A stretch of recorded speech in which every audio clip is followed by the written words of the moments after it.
Namaste, everybody. Thank you so much for your prayers. What's going on? Real quick, because I gotta get home, go to the bathroom, and collect a couple of things, and go with my brother-in-law to a different hospital.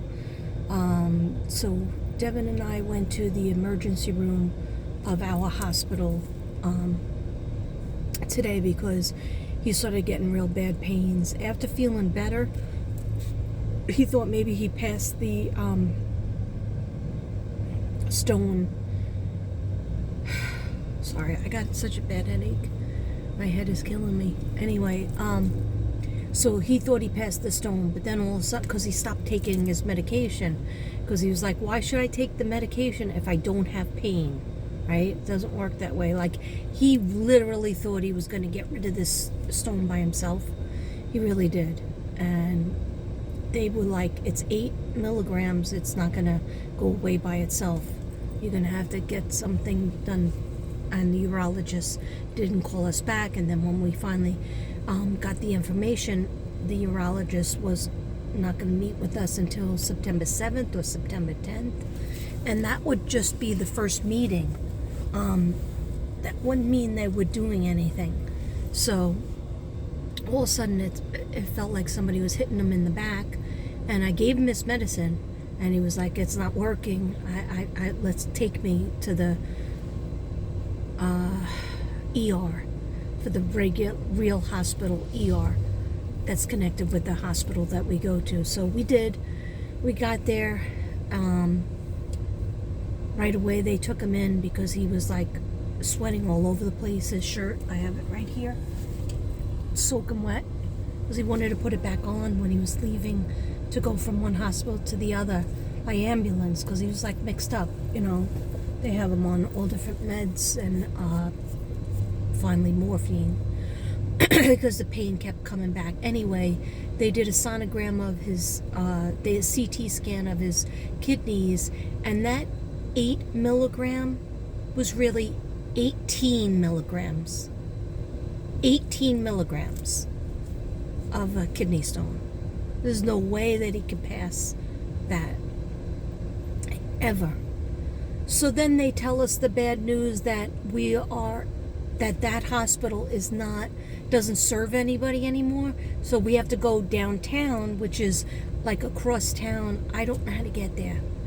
And I know that sounds babyish, and I'm not here to argue with anybody.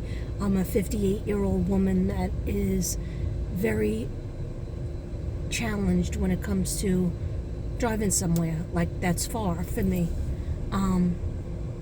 I'll get lost. I just won't get there.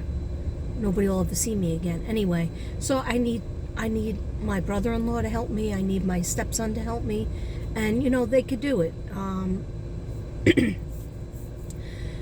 Or I'll take a cab, but I can't drive them myself.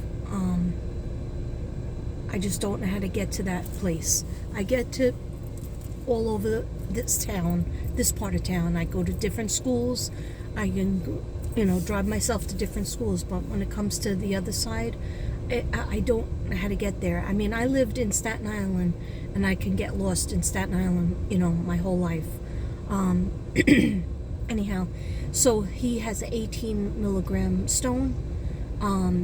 I just stopped off at Sonic because I didn't eat anything since breakfast time, and actually I only had a cup of coffee today, and so I needed to get some food, and then I'm going home. Then I call my brother-in-law, and he'll pick me up to go to the other hospital. I don't think I'm sleeping over though. Yeah, I don't think I'm going to sleep over. But I'll just come back the next day with Connor, because he's off and he could drive. We'll see what happens. He's going to be in the hospital for a couple of days. He doesn't know when he's going to get the lithography or whatever it is that they try to do.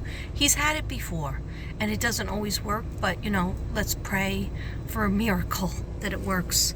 Please, dear God, let's pray. Anyhow, please pray for Devin. Please pray that everything goes well. I thank you very much, and thank you for your prayers, any kind of prayers and well wishes. And if I don't come back on,